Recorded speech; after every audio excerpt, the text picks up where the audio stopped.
तब अर्जुन ने बाणों का पुल बना दिया था। बजरंगी ने कहा मैं आकाश से आ रहा हूं, पुल को तोड़ दूंगा। श्री कृष्ण कच्छप बन करके पुल के नीचे लगे थे, पीठ लगा करके। महावीर का आगमन हुआ, एक पैर का अंगूठा ही टेका था कि भगवान गोविंद के कान की पर्दा फटी और रक्त निकलने लगा। जिनका वेग, जिनका बल, जिनका पौरुष ये मुरली वाला सहन न कर पाए, पंच भौतिक शरीर वाला कहता है कि मुझ में हनुमान जी आ जाते हैं। साहब कभी नहीं हो सकता। हाँ, सूर्य का प्रतिबिंब जैसे पानी में आ जाता है, बाल्टी के पानी में आ जाता है, इस तरह से तो आ सकता है, लेकिन डायरेक्ट हनुमान आ जाए ये कभी संभव नहीं है। किसी में काली नहीं आ सकती साहब। ये मरण धर्मा शरीर है, ये मरेगा, और जो मरने वाला शरीर है उसमें कभी अजन्मा नहीं आ सकता है। परशुराम आवेश अवतार है साहब, और परशुराम इसी खोज में है कि मेरी क्रिया उसी दिन खत्म हो जाएगी जिस दिन पूर्ण ब्रह्म आ जाएगा। पूर्ण ब्रह्म की खोज में परशुराम घूमते रहते हैं परसा लेकर के। और जनक के दरबार में आते ही कह दिया, जनक है मूर्ख, बता धनुष किसने तोड़ा। अगर नहीं बताएगा तो तेरे राज्य की जितनी सीमाएं सब पलट दूंगा। लक्ष्मण जी हंस गए। लक्ष्मण जी हंस गए। 16 साल का लड़का हंस गया। 80 साल का बाबा गाली दे रहा है। अब 80 साल का बाबा गाली दे रहा हो, उसके सामने 16 साल का लड़का हंस जाए, क्या लगता है गुस्सा डबल नहीं हो जाएगी बाबा की? बाबा पहले से ही आग बबूला थे, 16 साल का लड़का ताली मार के हंसा तो बाबा और क्रोध में आ गए। बाबा ने कहा, ए लड़के हंसता क्यों है? बाबा बोले, बाबा तुम्हारी बातों पे हंसी आ रही है। कि क्यों? तुम कह रहे हो कि धरती पलट दूंगा, जहां तक जनक का राज्य वहां तक की। तो पहले ये तो देख लेते कि इस दरबार में पहले से कौन कौन बैठे। तुम धरती पलट दोगे वहां तक की जहां तक जनक का दरबार है, और ये सामने वाला जो लखन है वो ब्रह्मांड पलटने की ताकत रखता है। तो सामने वाले की ताकत तो देख लेते, तब तो बात करते। चींटी हाथी के सामने पौरुष की बात कर रही है। मैं ब्रह्मांड पलटने वाला पहले से ही बैठा हूं, और तुम धरती पलटने की बात कर रहे हो। कहने का सिद्धांत यह है, लक्ष्मण परशुराम का संवाद जो है इसमें परमात्मा को ढूंढने की कथा है। माता मट्ठे का, दही का अगर मंथन नहीं करेगी तो हम सच कहते हैं उसमें से कुछ निकलने वाला नहीं है। परशुराम लक्ष्मण का मंथन है, जिससे ब्रह्म रूपी राम की पहचान जगत को हो जाए कि राम सामान्य नहीं है साहब। वरना ब्रह्म से ब्रह्म क्यों टकराएगा? और दोनों का पौरुष जाग रहा है। लक्ष्मण जी की वीरता अपने आप में हो रही है प्रकट, परशुराम जी का क्रोध बढ़ता चला जा रहा है। और राम जी तो एक ही बात बोले कि नाथ सम्मुधन भंजन हारा हो कोई एक दास तुम्हारा। आजकल एक लड़का कोई जिला लेवल पे कुश्ती लड़ जाए, जिला लेवल पे कुश्ती लड़ जाए, तो अमरपुर में काऊ से तमीज से बात करेगा लगे तुमको। और राम जी ने वो काम कर दिया जो धरती का कोई वीर नहीं कर पाया।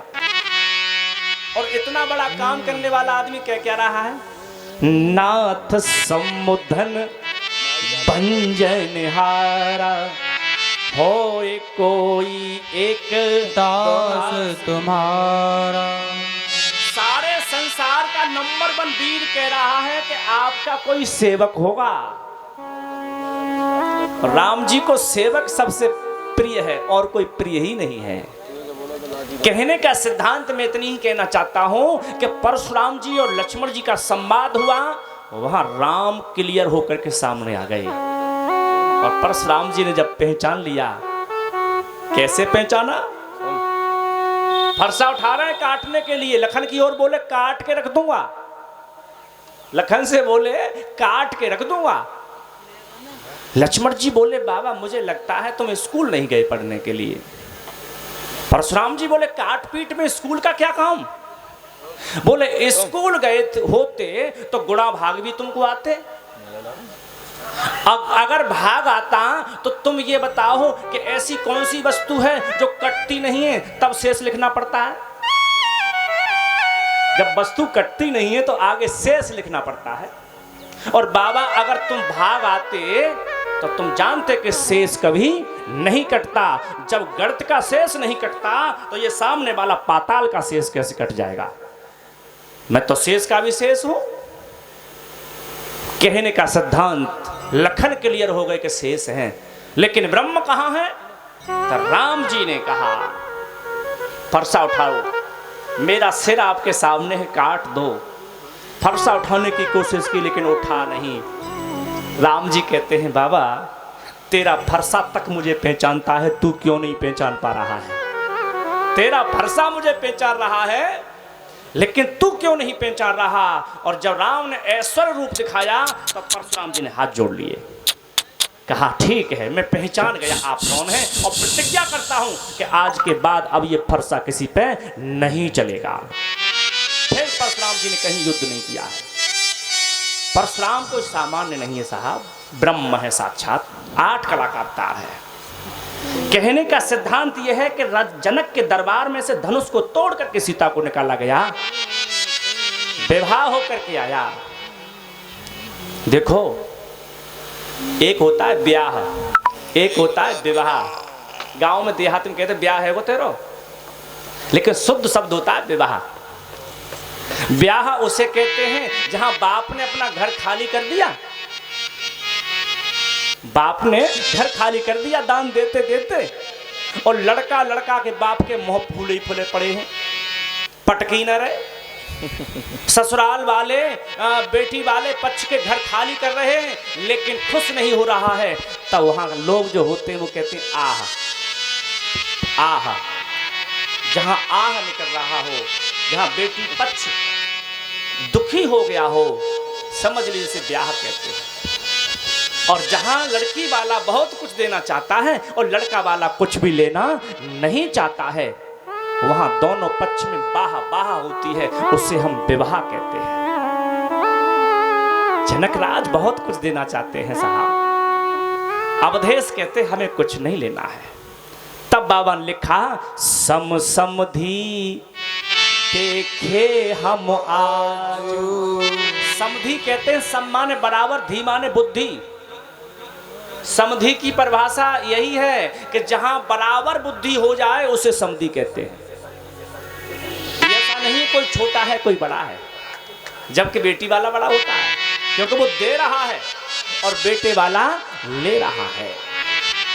अवधेश कहते हैं आपने बहुत कुछ दिया है, आपने मेरे खानदान को चलाने वाली 4 बेटी दे दी हैं आपने, हमें और कुछ नहीं चाहिए। दुल्हन बनकर के आई मेरी माता, और दशरथ महाराज कौशल्या जी के पास पहुंचे, कहा कौशल्या सुनो हम 4 बहुएं लेके नहीं आए, तो 4 बेटी लेकर के आए, और हमने अब जनक राज को वचन दिया है, मिथिलेश को वचन दिया है कि मेरी घर में बहु रूप में नहीं बेटी रूप में तुम्हारी बेटी रहेंगी। इसीलिए कौशल्या जी ने कभी सीता जी पे काम कराया ही नहीं था, कभी नहीं कराया साहब। बाबा तुलसीदास तो यहां तक लिखते हैं पलंग पीठ तज गोद डोरा सियन दीन पग अवने कठोरा। ससुराल में बहू ऐसे रहे संभव ही नहीं है, लेकिन मेरी माँ रहती है पलंग पर, 4 पाई से नीचे नहीं उतरती, नौकरानी लगी पड़ी है, और 4 पाई से नीचे उतर जाती हैं तो फिर झूले पे बैठ जाती हैं। पलंग पीठ तज गोद डोरा सियन दीन पग अवने कठोरा। कभी धरती पे मेरी माँ चली नहीं है, पैदल नहीं चली, नंगे पैर नहीं चली। अवधेश की पुत्र वधू है साहब, देवराज इंद्र भी आधा सिंहासन जिनको देता है उनकी पुत्र वधू है। लेकिन 10 वर्ष ही माताजी खुशी से रह पाई। विवाह के 10 वर्ष बाद वनवास की कथा होती है। 10 वर्ष कब गुजर गए पता नहीं पड़ा। एक दिन की बात, राजा दशरथ अपने दरबार में बैठे हैं और दशरथ जी में एक विलक्षण प्रतिभा है, बहुत से भाइयों में अब भी देखी जाती है, कंगा रखने की। जेब में कंगा रखते हैं, जरा सा एक बाल टेढ़ा हो जाए तुरंत सीधा, चाहे खुद कितने टेढ़े लेकिन बाल टेढ़ा नहीं होना चाहिए। अवधेश भी ऐसे ही, राजा दशरथ भी ऐसे ही साहब, गद्दी पर शीशा रखते हैं। आजकल शीशा रखने की जरूरत भी नहीं है, आजकल ये सब काम कर देता है। हाँ, आजकल चेहरा देखना हो परीक्षक जी तो इसमें देख लो। दशरथ जी महाराज शीशा रखते हैं गद्दी पर। आप कहेंगे कैसे कह दिया आपने प्रमाण कि राय सुभाए मुकुर कर लीना बदन बिलो की मुकुट समकीना। राय सुभा आज भी नहीं, आदत है राजा की हर घंटे पर शीशा देखने की। और शीशा देखना बुरी बात नहीं, अच्छी बात है। हम तो कहते हैं तुम भी आदत डालो, हर 2 घंटे में शीशा देखो, लेकिन कथा सुनने के बाद देखिए और बीच में चले जाइए। शीशा क्यों देखना चाहिए? शीशा से बड़ा कोई गुरु नहीं होता है, शीशा से कोई बड़ा गुरु नहीं होता है। आईने के सुन लगाओ,